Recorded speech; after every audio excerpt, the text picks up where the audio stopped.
بسم اللہ الرحمن الرحیم۔ یہ 13واں قصہ ہے اور یہ ایک درویش کا قصہ ہے، ایک اللہ والے کا قصہ ہے۔ تو شیخ سعدی کہتے ہیں، درویشی را ضرورت روئے نمود، کسی درویش کو کوئی ضرورت پیش آئی، یعنی اس کو محتاجی آ گئی اور اس ضرورت کو پورا کرنے کے لیے ان کے پاس پیسے نہیں تھے۔ گلی میں از خانہ یارے بدزدید، تو انہوں نے اپنے دوست کے گھر سے ایک کمبل چرا لیا، وہ نفقہ کرد اور خرچ کر دیا، اس کو بیچ کر فروخت کر کے اس کو پیسے کو استعمال کر لیا۔ اب انہوں نے جو ہے جن کے گھر سے وہ کمبل چوری ہوا تھا انہوں نے رپورٹ لکھوائی، تو اس کی جانچ پڑتال کی گئی تو معلوم ہوا کہ جو ہے انہوں نے چوری کیا، ان درویش نے چوری کیا ہے۔ چنانچہ قاضی نے فیصلہ سنایا کہ ان کا ہاتھ کاٹ دیا جائے۔ حاکم فرمود کے دستش و برید، کہ حاکم نے حکم دیا کہ اس کا ہاتھ کاٹ ڈالو۔ صاحب کریم شفاعت کرد، تو کمبل والے نے سفارش کی۔ اب ان کو تو معلوم نہیں تھا، جن کا کمبل چوری ہوا تھا ان کو تو معلوم نہیں تھا کہ میرے ہی دوست نے کمبل چرایا ہے۔ تو جب ان کو معلوم ہوا کہ میرے دوست نے کمبل چرایا ہے، ان کا ہاتھ کاٹا جا رہا ہے، تو انہوں نے قاضی کے سامنے جا کر سفارش کی کہ ان کا ہاتھ نہ کاٹا جائے، کہ من اورا بحل کردم، کہ میں اس کو معاف کر دیا، میں نے اس کو معاف کر دیا۔ گفتہ و شفاعت تو حد شرع فرو نہ گزارم، تو قاضی نے کہا کہ تیری بات کی وجہ سے، تیری شفاعت کی وجہ سے شریعت کی حد کو میں نہیں چھوڑ سکتا۔ یہ تو حد ہے نا، یہ قصاص تو نہیں ہے کہ تو معاف کر دے معاف ہو جائے گا، یہ تو شریعت کا حد ہے۔ چوری کیا جائے تو گویا اس نے اللہ تعالیٰ کی، جب چور چوری کرتا ہے تو چوری کرنے سے کچھ دیر پہلے وہ چیز اللہ کی ملکیت میں چلی جاتی ہے، تو گویا کہ اس نے اللہ کی ملکیت میں چوری کیا، تو اس چوری کی وجہ سے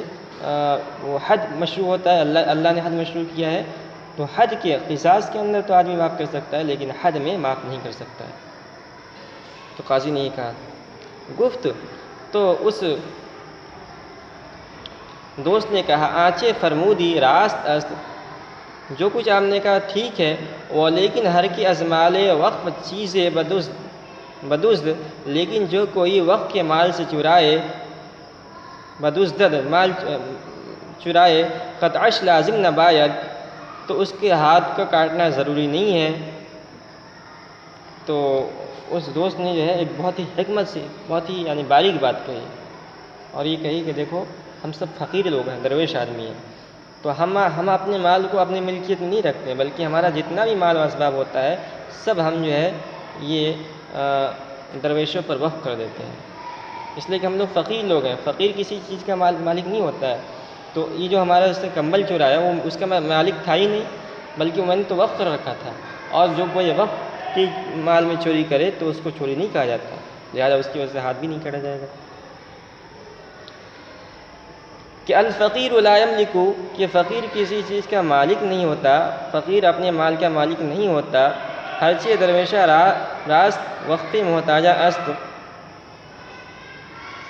جو کچھ فقیروں کے پاس ہے وہ محتاجوں کے لیے وقف ہے۔ حاکم ازوے دست بداشت، کہہ رہے ہیں حاکم نے اس سے ہاتھ اٹھا لیا، یعنی وہ لاجواب ہو گیا، ان کے پاس قاضی کے پاس کوئی جواب نہیں تھا۔ وہ ملامت کردن، اور ملامت کرنی شروع کی، وہ ملامت کردن گرفت، اور ملامت کرنی شروع کر دی، کہ جہاں پر تو تنگ آمدہ، یہ ساری دنیا تیرے لیے تنگ ہو گئی تھی، کہ دزدی نہ کر دی، کہ تو نے چوری نہیں کی، الا از خانہ چنی یارے، مگر ایسے دوست کے گھر سے،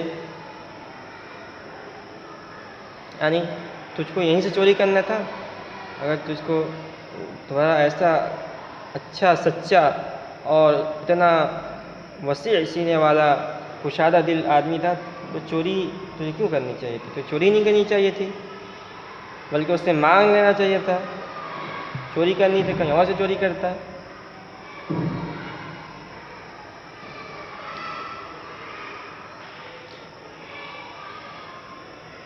اس نے کہا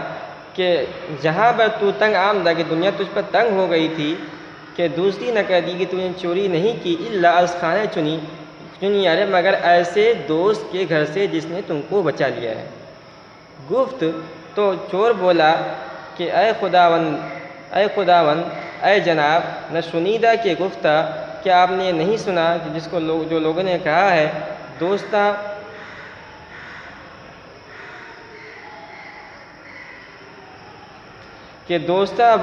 برو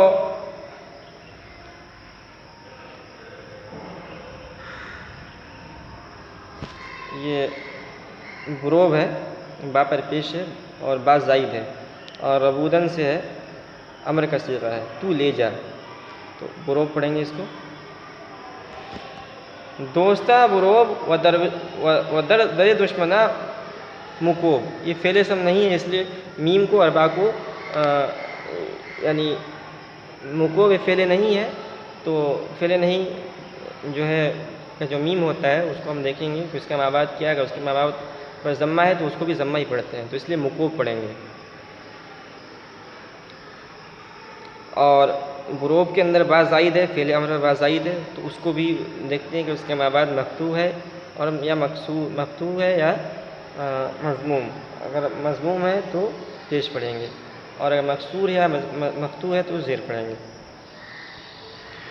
تو یہ بیدن سے ہے، کھٹکھٹانے کے معنی، مکوب جو ہے بیدن مصدر ہے اس کا۔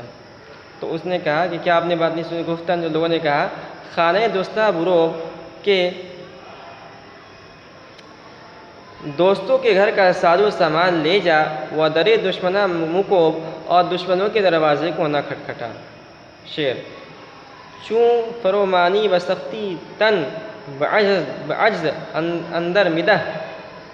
جب تو مصیبت کی وجہ سے عاجز ہو جائے۔ چوں فرومانی و سختی تن بعجز پڑھیے اس کو، بعجز اندر مدح، جب تو مصیبت کی وجہ سے عاجز ہو جائے تو اپنے جسم کو عاجزی مت رکھ۔ دشمنہ را پوست برکن دوستہ را پوستیں، دشمنوں کی کھال کھینچ لے اور دوستوں کا پوستین لے لے۔ تو مطلب بالکل صاف ہے، یعنی یہ ہے کہ جو دوست ہیں ان پر ایک دوست پر دوسرے دوست کا حق بنتا ہے، اور یعنی اگر بے تکلف دوست ہے تو آدمی اس کے سامان کو زبردستی بھی لے سکتا ہے، یعنی اس لیے کوئی صاف دل آدمی ہے منع نہیں کرے گا، سچا دوست ہے۔ اس حکایت کا مقصد یہ ہے کہ جو صحیح معنوں میں درویش ہوتے ہیں وہ اپنی ہر چیز کا مالک حق جل مجدہ کو خیال کرتے ہیں، یعنی اپنا مال وقف کر دیتے ہیں اور اپنے مال کو وقف سمجھتے ہیں، اور معاملات میں نرمی اور چشم پوشی سے کام لیتے ہیں، جیسا کہ اس درویش نے دوست درویش نے کیا۔